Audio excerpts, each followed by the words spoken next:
Welcome everyone. Thanks for joining us for today's episode of Canal Days. As always, I'm your host Gary, along with my co-host, founder of Historical Tours of Greater Holyoke, Robert Como. Our Canal Days series delves into the vast collection of historical sites throughout Massachusetts, with Robert's expertise of the local history as our personal guide. Each episode, we uncover history throughout local communities, highlighting the historic landmarks and uncovering their seminal significance.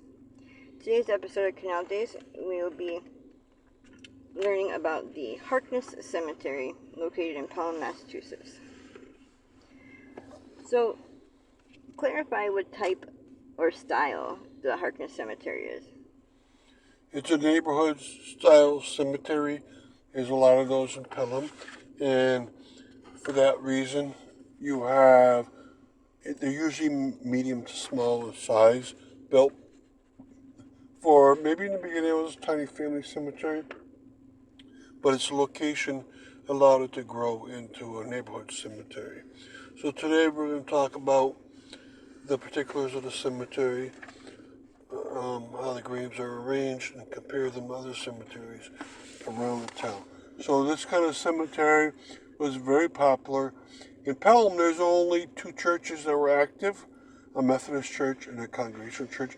And there was one in the old time, which was a Presbyterian for the people that came from Northern Ireland. And so there's only one churchyard cemetery probably, and the other ones mostly are neighborhood cemeteries.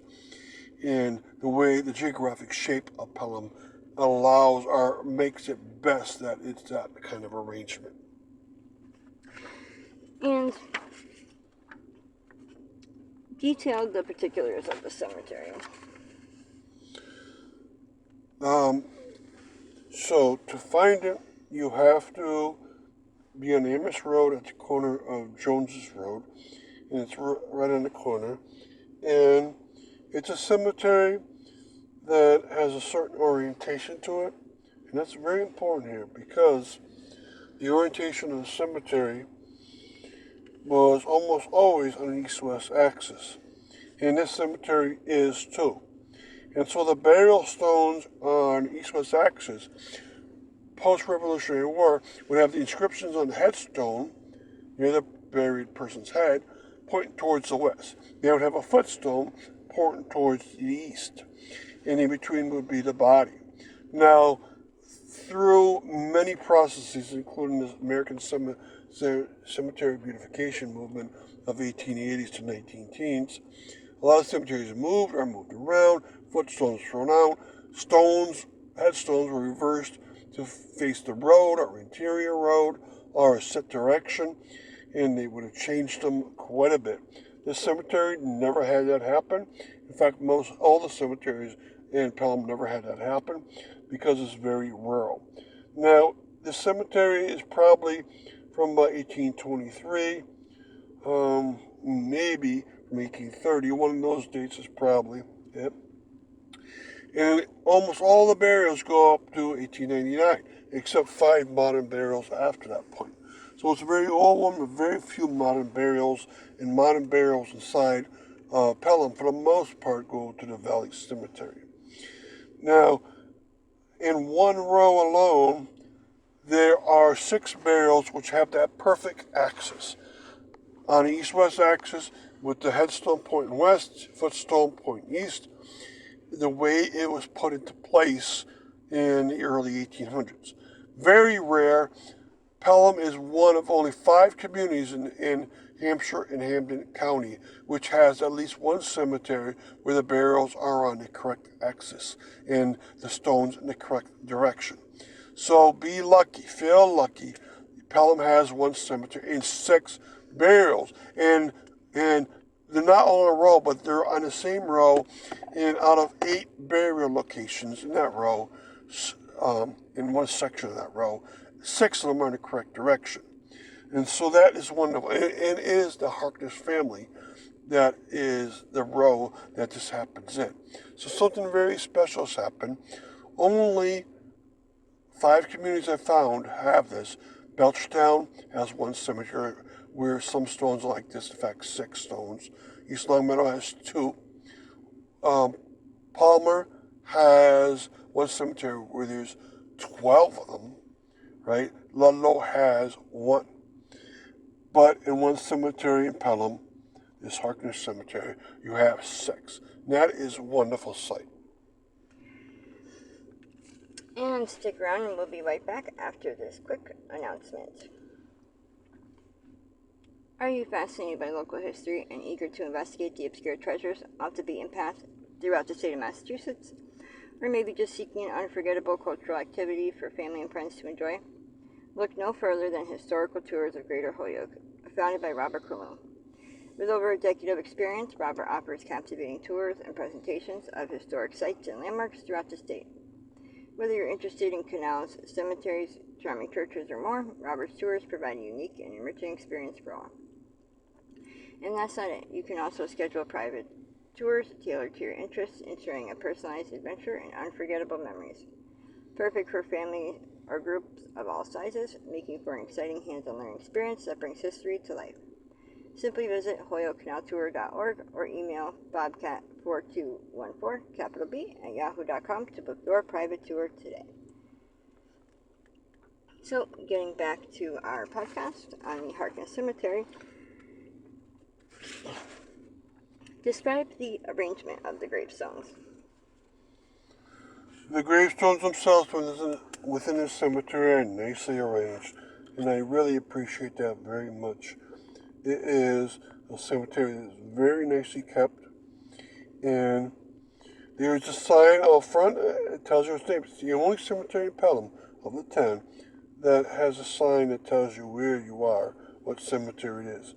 Now in the back it has a lot of bigger limestones, and since almost all burials post about 1840s are without footstones, these are without, and they are in nice neat rows by the families itself.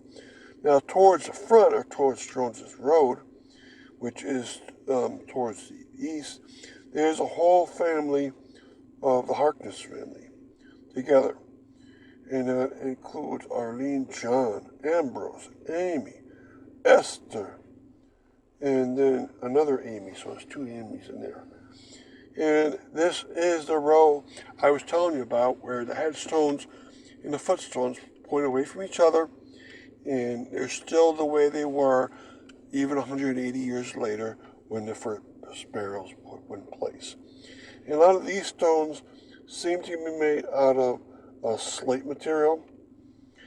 And then the last few rows also are very neat, and those are the ones that tend to have the oldest burials of all, very close to the road itself. And the whole cemetery is very symmetric, whether you're in the rows with the gravestones and by the look of the gravestones. So it's a very quaint little look to it. And recount how Harkness Cemetery may compare and or contrast with other cemeteries within Pelham, Mass. Yes, this one's very close to the road, so that's a contrast, because most of Pelham cemeteries are not close to the road. A few are, the Valley and the Pelham Hill are, but others you have to go down dirt paths, 100 feet, 250 feet. But this one's right at Amos Road, and you can park across from it on Jones's Road. And now, as a comparison, it also is on an elevated surface that is flat, and you have to do that in Pelham because it's so slanted. You don't want these graves, stones, and the barrel coffins themselves to be wiped out. And so they raise it and then put enough soil inside it to keep it flat. And the stone walls aren't just stone walls, they're almost like buttresses sometimes. They're very thick and heavy, and they're well maintained so that it still keeps that upright look to it. And a lot of families in these neighborhood cemeteries, but they almost don't repeat themselves. So in this cemetery, you got a lot of Harknesses, but in other cemeteries, you got other names that repeat over and over again. So a typical neighborhood cemetery. And this one is also very nicely arranged, has most of them on the east-west axis, but this one contrasts very well because it has it has the perfect arrangement of headstones and footstones, which makes it a very special place. And thank you for tuning into our episode on the Harkness Cemetery located in Pelham, Massachusetts, and joining us on our journey through the rich history of the Connecticut River Valley. We hope you enjoyed uncovering some of the hidden and overlooked marvels and their fascinating stories that shaped our past and the state of Massachusetts. A special thanks to Robert Camus, founder of Historical Tours of Greater Holyoke, for sharing his passion and expertise with us. Remember, you can find more information about Robert's tours, book private tours, and explore the Canal Days video and podcast series at holyokecanaltour.org. If you enjoyed today's episode, please like, comment, and share. We'd love to hear your thoughts and suggestions for future episodes. Thanks for listening, and don't forget to tune in to our next episode of Canal Days.